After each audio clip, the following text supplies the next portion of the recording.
Society of the snow வந்து படம் வந்து ஒரு உண்மை கதை.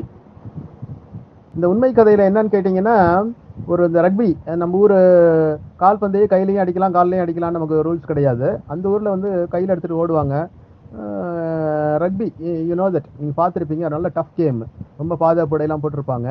அந்த ரக்பி விளையாடக்கூடிய ஒரு டீம் வந்து இதுலேருந்து உருகுவேலேருந்து புறப்பட்டு அர்ஜென்டினா அந்த மலைகள் வழியாக போவாங்க. போகும்போது ஒரு குறிப்பிட்ட இடத்துல வந்து கொஞ்சம் அந்த இது இருக்கும், அதாவது காற்று, அந்த என்விரான்மெண்ட்டெல்லாம் ரொம்ப மோசமாக இருக்கும். இந்த பெர்முடா ட்ரையாங்கல் மாதிரி அதை வந்து கடந்து செல்லும்போது அவங்க வந்து பிளேன் வந்து கிராஷ் ஆயிரும். சரியான பனிமலை. பனினா நீங்கள் வந்து நினச்சி பார்க்க முடியாத படம். நீங்கள் வெயில் காலத்தில் இந்த படம் பார்க்கலாம், இப்போ குளிர் காலத்தில் பார்த்தீங்கன்னா உண்மையிலே நடுங்கும் உடம்பு.